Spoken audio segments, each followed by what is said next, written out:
Okay, we are recording. Welcome, everybody. Hopefully, Lindsay, James, can you guys see the shared screen? Yes, okay, cool. So we put together just like this back to basics fundamentals of leasing 101. You know, we know some of you have been with Horizon for a couple of years, some of you are brand new. So, but hopefully there's just kind of that great reminder content of, you know, going back to the basics and why we do certain things. Hopefully it explains the process a little bit better. We don't want this to be, you know, super structured. This is, feel free to ask questions. Let us know if you have any comments or anything that you'd like to add as well. But we really just want to hit 2021 in a big way and really just stun all of our prospects, stun our residents too, each other, and just, you know, keep in mind that this is going to be a very big year for Horizon. It's going to be super telling, and we're just going to have to make sure we take advantage of every opportunity that we have. So getting started, we are your hosts, Team HRA. If you don't know, team has grown in the past few weeks. So we now have James and Lindsay as our regional leasing strategist. James is out in Texas and Lindsay's our West Coast. So if you have any questions, you can also email training@horizonra.com if you want to schedule a training with your teams, any random questions, whether it's about leasing or not about leasing. You can reach out to us. And so I'll let James and Lindsay. James, if you want to introduce yourself first. Yeah, hey everyone, James here. Most of you know me, those that don't. I've been with Horizon for a little over 7 years now. Recently joined On2 team here and excited to work with Texas Properties. And for those that don't know me, you'll get to know me very soon. And I enjoy every minute of working with Horizon and love everyone I work with. So I'm looking forward to getting all these properties to 100% and working with everyone every day. Great. Lindsay. Hi, I'm Lindsay. Most of the Oregon people probably know me, but if you don't, I've been with Horizon for almost 3 years. Next month will be 3 years. Started student properties in Horizon in Oregon and then conventional as well. So kind of seen a little bit of each kind of lease up. But yeah, excited to get to know you guys on the West Coast and not on the West Coast. But yeah, always let me know if you have any questions or if you just want to talk. And I think everybody probably knows me, Claire. My name's Claire, recently Travis, formerly Duell. And I'm the sales and marketing manager, been with team for a couple of years. I've been with Horizon going on 7 years. So super exciting just to get some support from Lindsay and James. I love having them. If, you know, even though they're your regional leasing strategists, definitely reach out to them. They know your properties probably a little bit better than I do, but always feel free to reach out to me. I'm still here if you guys need me. So we just want to do a quick little introduction and then we're going to jump into our content. So we really want to, you know, there's a lot to cover with leasing. So we all know, we've all been there. That's what's kind of nice is we have all been leasing agents. So we understand your shoes. We understand all of the details and everything that goes into leasing because it's not easy. You know, there's so many different factors, but it's also one of the most fun jobs you will ever have. So this is what we're going to be covering. We're going to cover the first 3 today, fair housing, Entrata, phone sales. And then we're going to jump into tours, communication, and leasing tools on Thursday. So make sure you attend on Thursday as well. But if you can't, that call will be recorded as well. So fair housing. You know, kind of wanted to really start out just making sure that we all know it. We have our Edge to Learn compliance due date here in the next 13 days. So hopefully everybody's been through this recently. It sounds kind of familiar, but you know, it's our job to know and really abide by those fair housing laws. You know, it does vary by state. So check with your managers, make sure you know them all. But there's a lot of different things that are going to come into that. So, you know, I don't want to start with the bad stuff, but just in case, just so everybody knows, your first offense is $16,000. It can go up to $65,000. So it is punishable by law. We've got attorney fees and everything, but really just making sure, like, regardless of the laws, you know, everything we do always comes back to what? The pledge. You know, everything we do comes back to the pledge.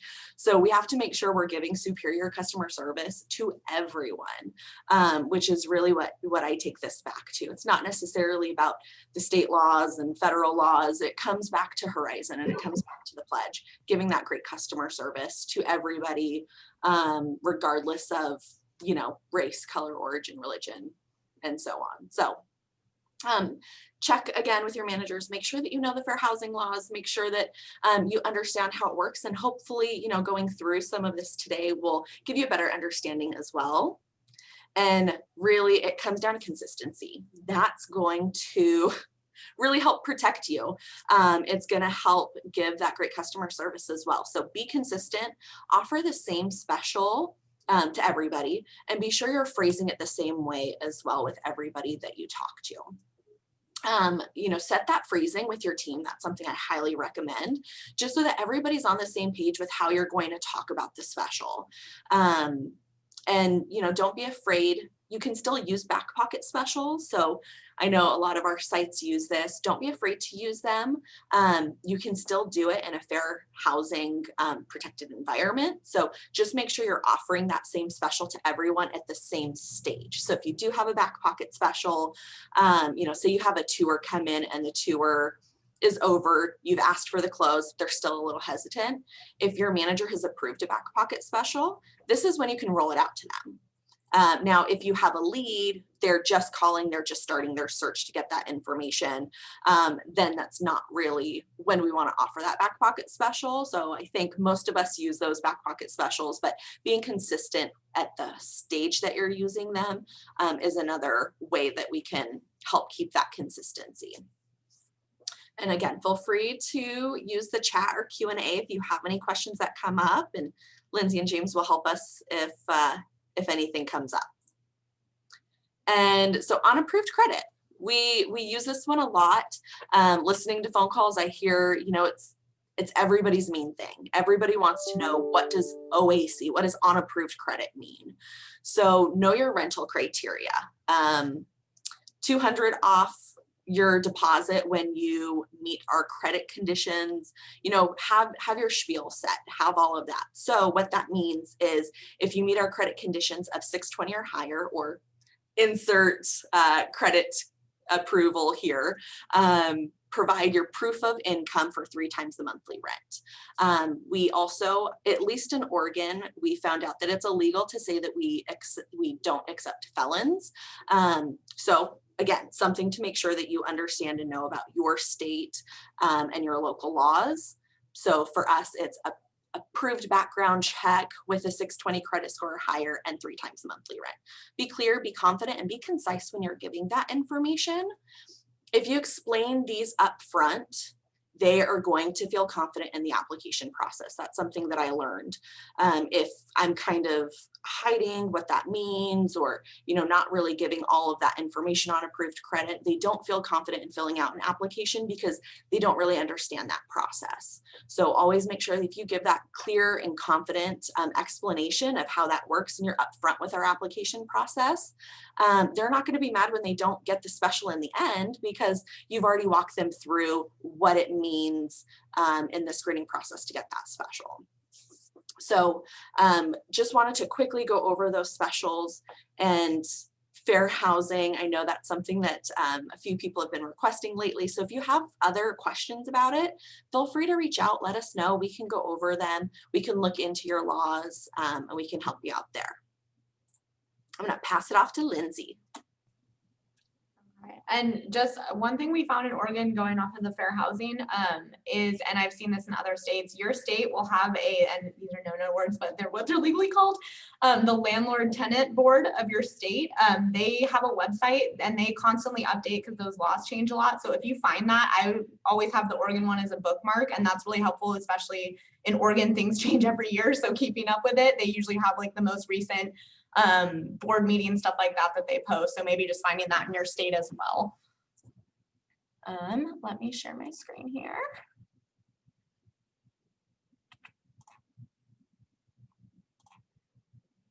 Okay, can we see?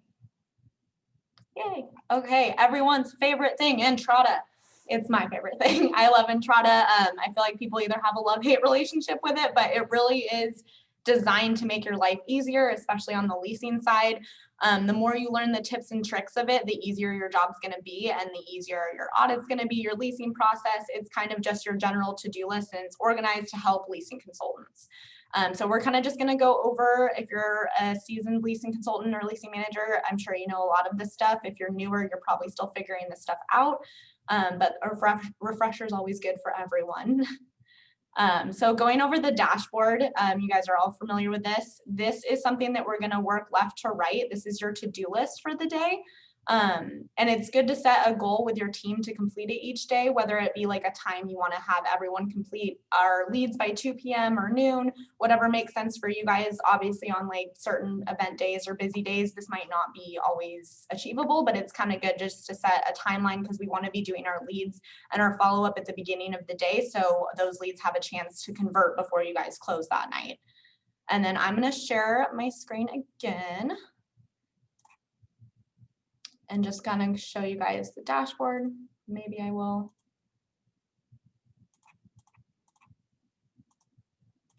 Just kidding.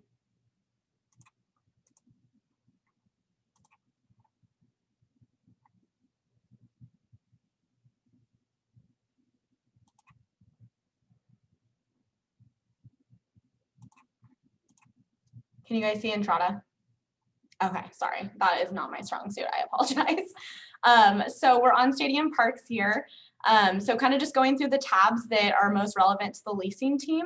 You guys are really going to focus on these main 4 right here. So going through, you start your day and you go through approvals. These are obviously important. You want to know what leases you guys got last night. Is there any applications that are waiting to be processed or screenings that are passed with conditions? Maybe I need to go in and approve these, or maybe I need to tell this lead, hey, you need to add a guarantor to your application. Getting this done at the beginning is good because if they need to have something extra, again, it's about trying to give them time to convert it before the end of the day. You don't want to follow up with someone right before you close and say, hey, you need to add a guarantor. And then if they have questions, you guys are closed, so you can't answer that. So getting all those done, documents, what leases came in last night, do you need to countersign anything?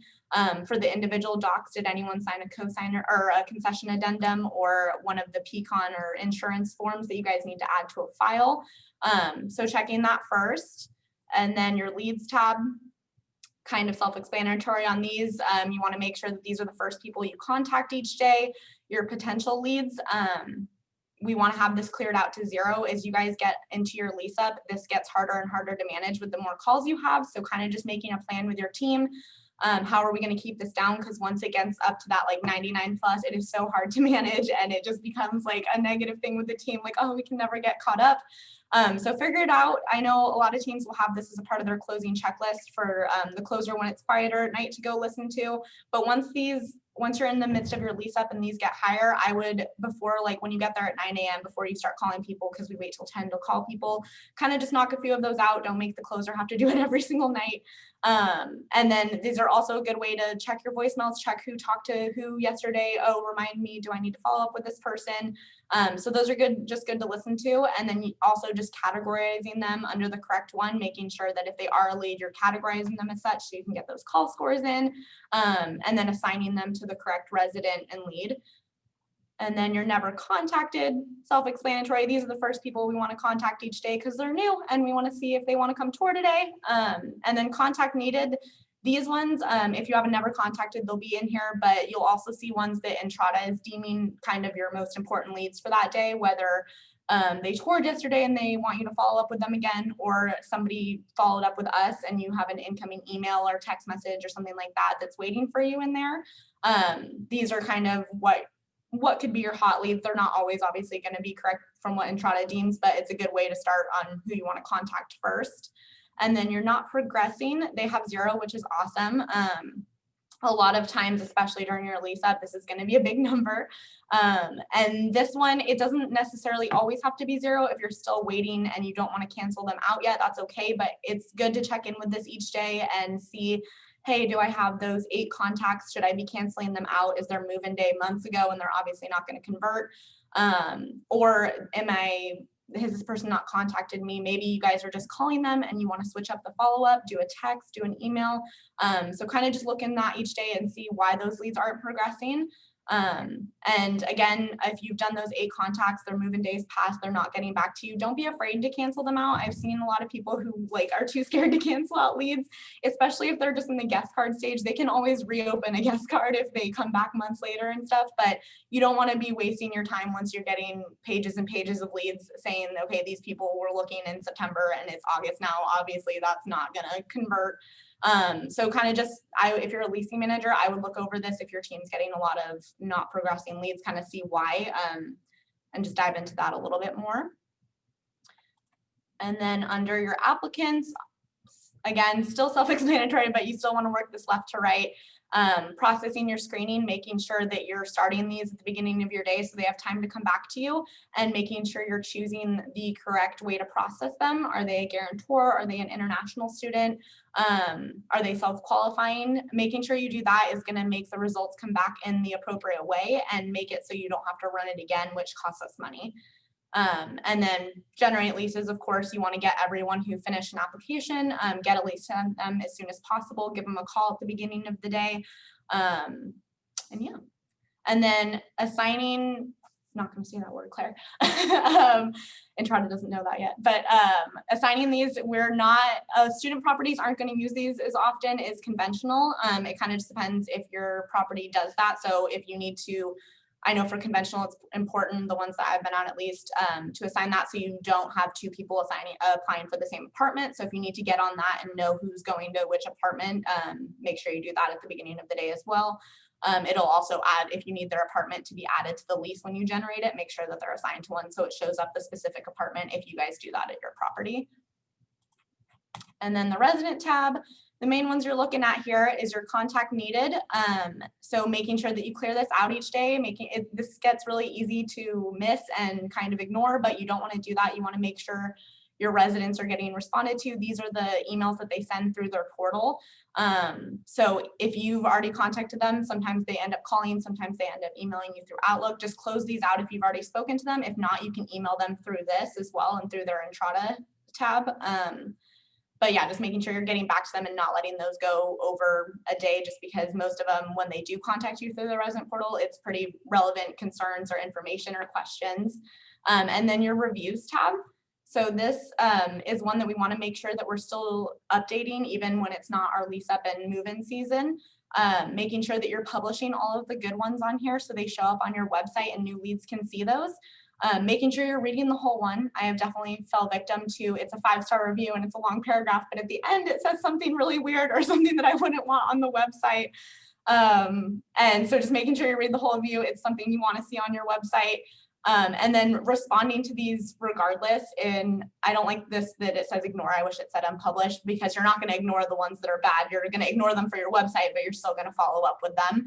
And especially during COVID, when you're not seeing your residents in person, even in the good reviews, even if it just says it is good on here like this one does, responding and just saying like, hey, thank you so much for leaving us a review. If there's anything we can do, like I know maybe you haven't even met this person in person yet because of COVID. If there's anything you need, any service requests we can help you with, just let us know. We're here for you. It's kind of just another good way to let residents know that you are looking at those reviews. You're not just ignoring them, you're taking them into consideration. And if it's a bad one, seeing what you can do to help them. If it's something specific that it's just about a service request that hasn't been done or something that they don't like about their roommate, kind of just reaching out and seeing what you can do, if anything, to help them. That'll go a long way, even if it's something that you can't really deal with. If it's like my apartment's old or something like that, just trying to get them to humanize you, make sure you know that you're reading those. So checking those each day after move-in, when those reviews kind of get prompted and sent out, you're going to get a lot of them. So just going through that each day. And then, so any questions before I get off of Entrata? Lauren actually has Lauren LaPointe asked a question here asking about auto-generating to the website. Do they automatically get published to the websites, the ones that you hit publish there? If you publish them, they will. So the bottom of your website where it has the reviews, it'll kind of like filter through slideshow wise, or you can screen through them if you're a lead. So if you click on this and hit publish, it's going to go to your website. If you ignore it, it won't go to your website, and then it'll show up in this unresponded tab, so you can still respond to it, but it's not going to post there. Does that answer your question, Lauren? Cool. Okay, any other questions before I get off of this guy? Okay. I'm getting faster at this, guys. Be proud. You're doing great. Just It's kidding. the system. You don't have to lie, Claire. It's okay. I'm not lying. Okay. Do we see the slideshow again? Heck yeah. Okay. So next is guest cards, another part of Entrata and just a part of your daily office. You have the physical ones and the ones that you put into Entrata. So just making sure that you're filling out these, whether online or one at your desk, is detailed as possible. Getting as much information up front is going to help you up with your follow-up. Obviously, you have more ways to contact them. You know more details about what they're looking for. And just it'll help you in Entrata as well, just getting the correct floor plan, getting the correct move-in date, because then you don't have to go back and edit it later when you're generating them a lease, and it just makes your life easier. The lead source, we've gone over this before, but just the importance of having that be correct is huge. A lead source lets us know what marketing tool or what tool we're using is getting us the most leads and converting the most to leases. So that's huge, especially during this budgeting season. What are we going to put money into? If we're not getting any leads from apartments.com, why are we paying so much for it? So just making sure these are accurate. It's really easy for us as consultants you have to ask it in your phone call scorecard if you want to get 100%. So hopefully you're asking that anyway, and that's easy. Where it gets lost is when leads are creating guest cards in Entrata online and they already made a guest card, so you're following up with them. Just making sure when you do reach out to them to ask them if that's correct, or just ask them again and see if that's the same. If not, change it.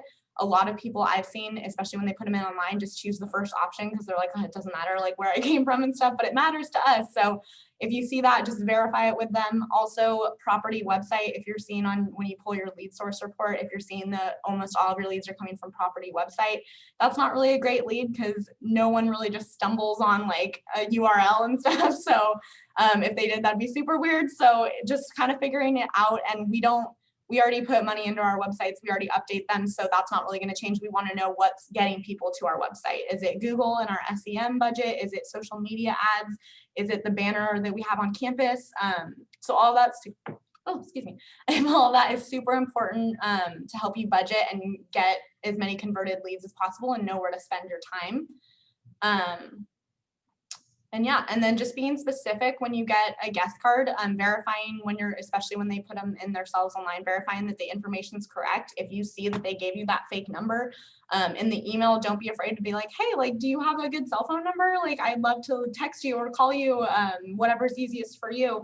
Sometimes they still don't want to give it, but just trying to get that. And same with email. If they didn't give you an email, just asking for that, because we're going to need it eventually if they want to lease here.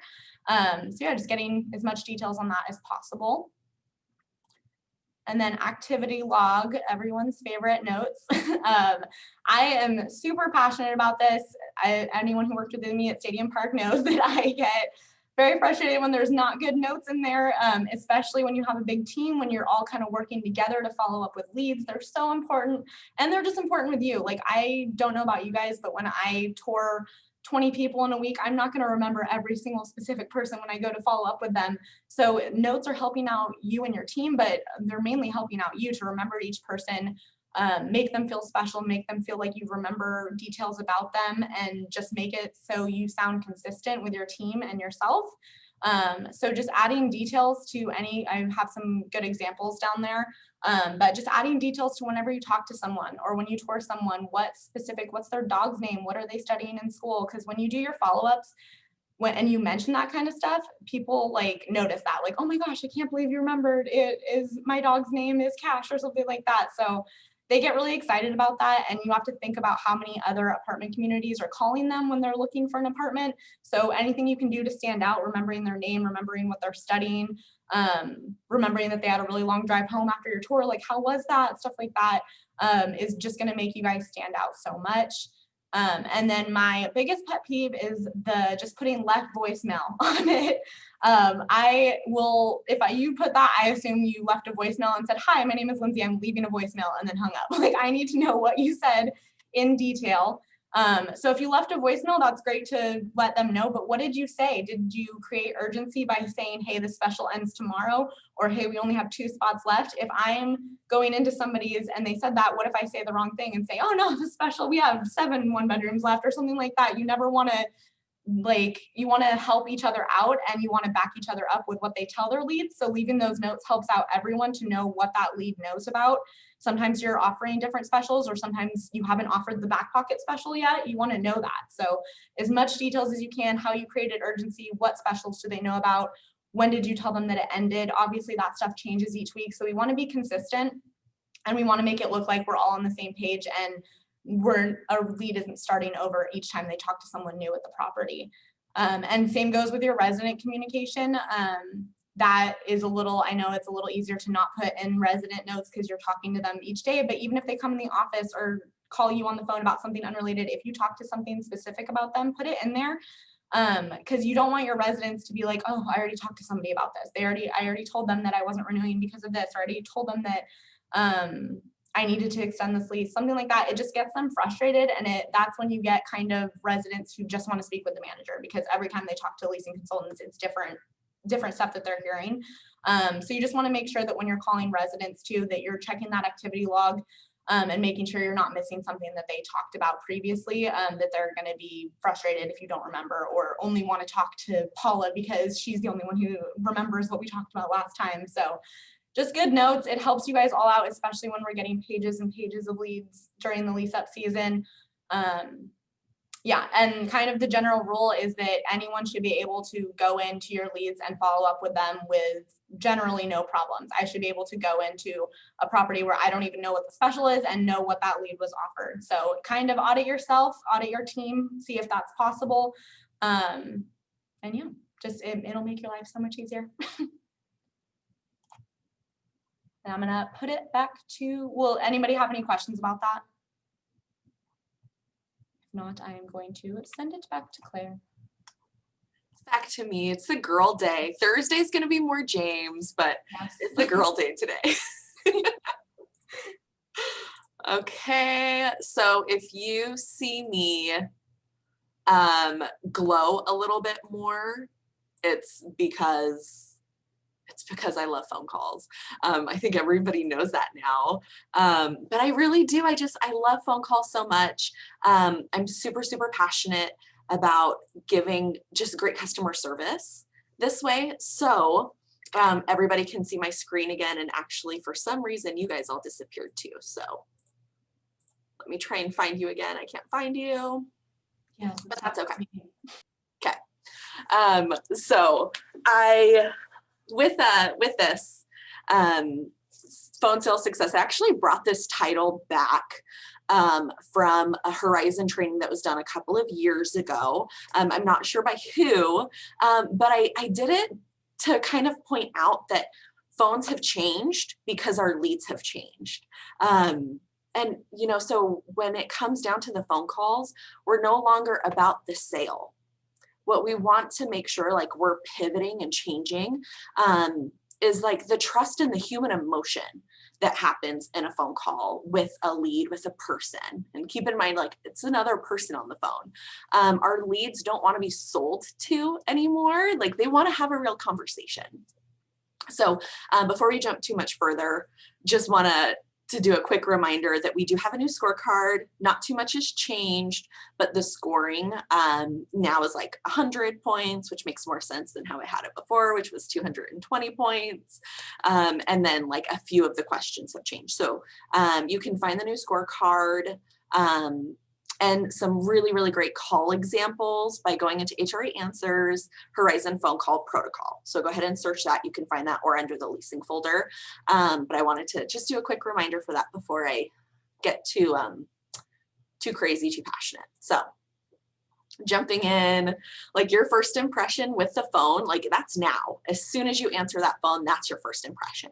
So for those of you who've been on my new hire phone training, you know that we we have to see our phone interactions as our next opportunity to provide great customer service, our next opportunity to, build rapport with somebody. So every phone call is our next lease, and keep that in mind, whether it's a resident or a lead. Anytime that phone rings, that's an opportunity. That's our next lease. So, I'm sorry, again, I love phone calls. I want to make sure, because we all know, we've all been leasing agents, we all understand, there's a million things to do every single day. You're in the middle of posting a Craigslist ad, or you're in the middle of doing follow-ups and the phone rings, and now you have to stop what you're doing. So make sure you're seeing that as an opportunity, and not a nuisance. And great phone calls lead to tours, which leads to leases. So first impression, easier said than done though, I know. Here are some specific things that you can do to make a great call experience. And number one is make it about them. Customer-centered approach. That's what it's all about nowadays. We want to make it about them.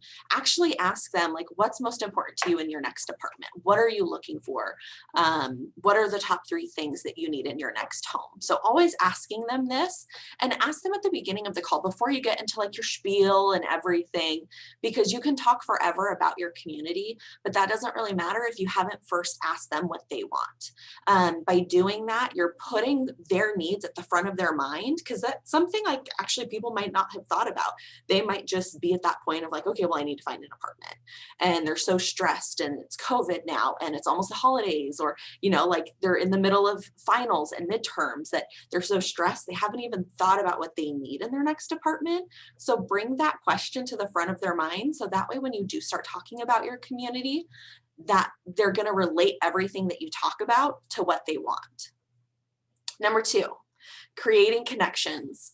Connections are the hook. That's what's going to hook them into your property. It's not the property really, it's you. That's going to get them hooked. So be excited when you talk about it. Make them excited to come and meet you, because you understood them better than anybody else they talk to. And that's my favorite thing. When somebody's super excited to meet me, they don't want to tour with anybody else. They want to make sure they come and tour with me. It's the best feeling, because then they move in, they only want to talk to you too. Number 3, be yourself. And, keep in mind, we don't want to hire robots here at Horizon. That's not what we're about.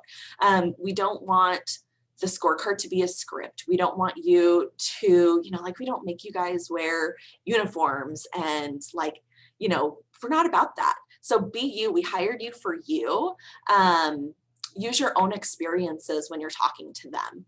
And I know a lot of you live at our communities. A majority of you actually lived at our communities before we hired you. So, add those in. Even if you don't live in our community, you've probably apartment hunted before, and you can add in that experience to connect with them. We all know that it's a stressful thing.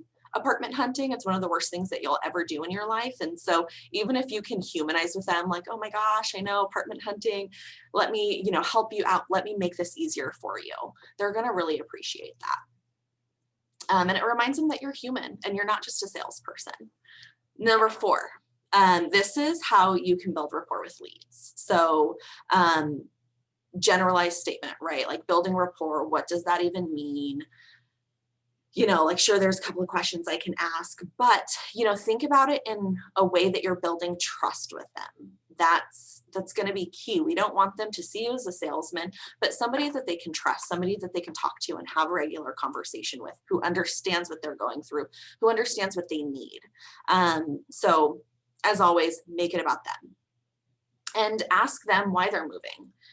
If we ask them what's the cause of their move, that's going to give us so much information. If they're local, maybe they just got a new job, or they're moving for school. What are they going to school for? I heard actually this great call today. Emery, she's on the call now too. So I'm sorry, I hope you don't mind. But I was listening to the call, and the lead said, she asked them what they were going to school for. And the lead was like, oh, I haven't figured out my major yet.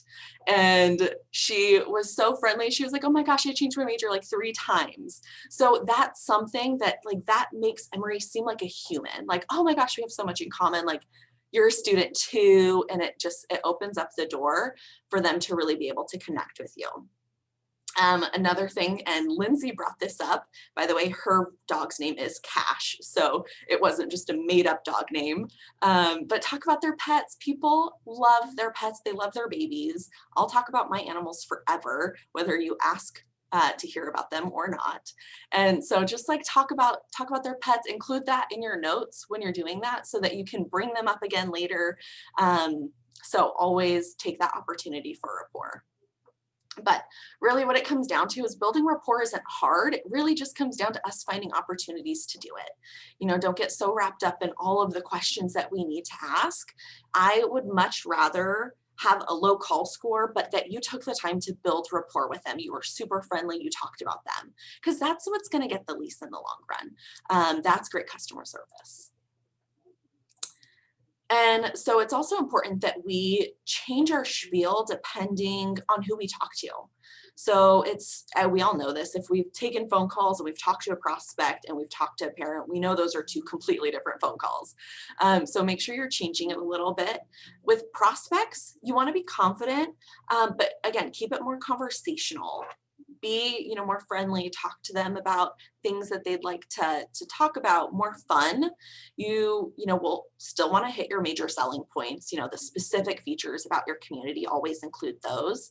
But you're going to talk more about the selling points, like the annual foam pool party that happens every year at the quad, and you have a DJ and a big barbecue. You're going to talk about like the huge bedrooms and the high-speed internet that's great for gaming.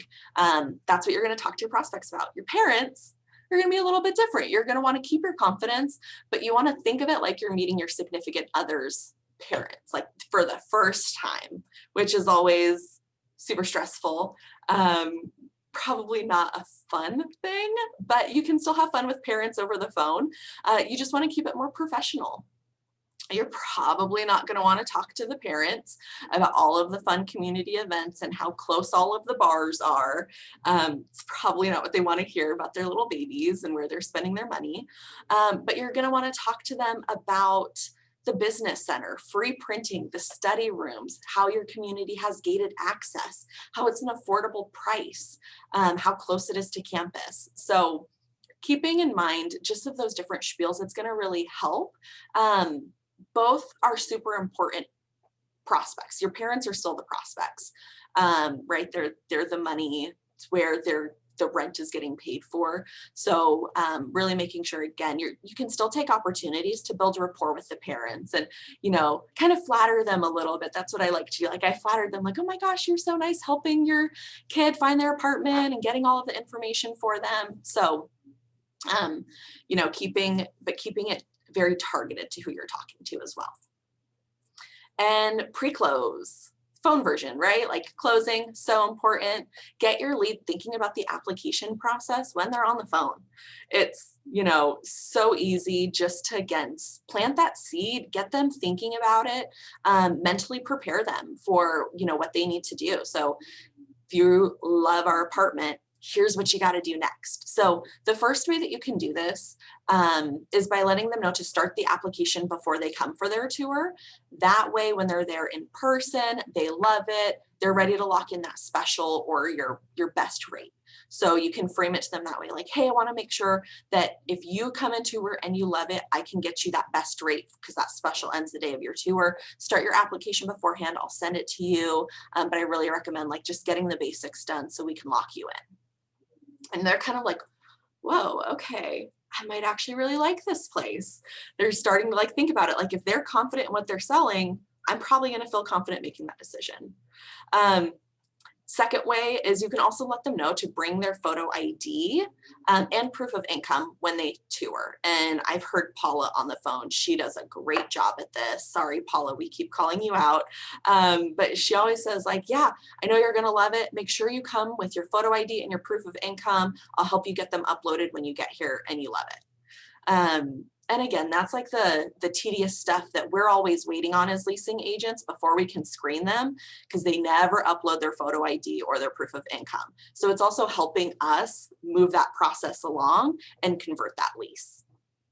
Lastly, make it personal.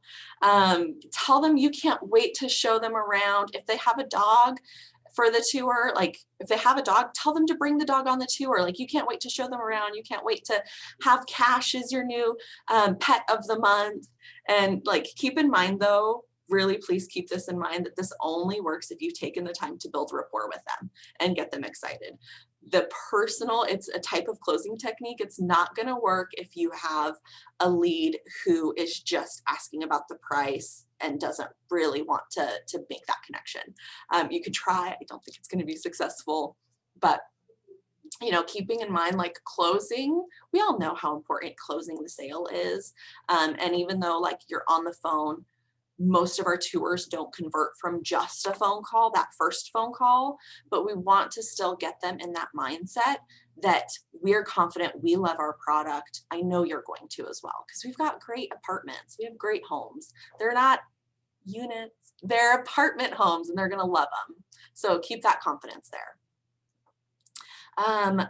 And then really, I think for the most part, for phones, we covered it all.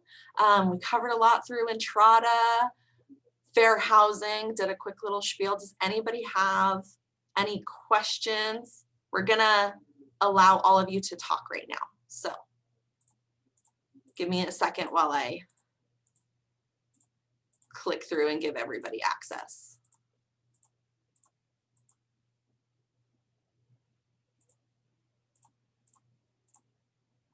Okay. You should all have access to unmute if you want to. James, do you have anything to add? Because I know you've been in it for a while. I'm sure you do. No, yeah, you guys did great there. As far as the scorecard, something I wanted to touch on earlier when we were talking about the scorecard and the leads. Lindsay did touch on it, but the lead, where it came from, the lead source, is super important. And like those leads that come in all the time that say they're from apartments.com or from a certain ILS, don't always just take their word for it. You know, when you do call them and follow up, hey, you know, it looks like you saw us, you know, here. Did you see us anywhere else? Because I've seen it plenty of times where they're like, well, actually, yeah, I saw you here, here, and here. And then when I searched for you guys on Google, then I clicked it through apartments.com or whatever. So making sure that you are really hammering home, you know, what the true lead source is. That's very important. Yeah, and a quick little note too, to help explain like the why is, you know, I'm sure we all get super frustrated when we're in student housing and we keep getting these conventional calls, right? People are like, oh, well, I thought your 3-bedroom for $500 was for the whole apartment. Sorry, it's not really how it works nowadays. But if you can also make sure you're getting that information, that also helps tell us where all of your unqualified leads tend to come from. And we can either retarget our marketing on that lead source, or maybe we just don't spend as much money there and retarget it to something that's going to get you better qualified quality leads. Yeah. Anybody want to unmute? Have any tips, tricks, questions? I'll unmute, but I don't have any questions. I just wanted to say thank you guys for doing this. Like, I've been leasing for a while, so I know most of this stuff, but it's always nice to have a refresher. And I love the spin you guys put it on it, like making sure it's personal and like trying to build that rapport. That's super important, especially when they do become residents, for resident retention. And I think it's awesome. That's all I want to say. Thanks, Katie. Thanks Yeah. for joining. Katie's repping Kook Housing. Anybody else? No? Okay. Well, I'm going to stop the recording then.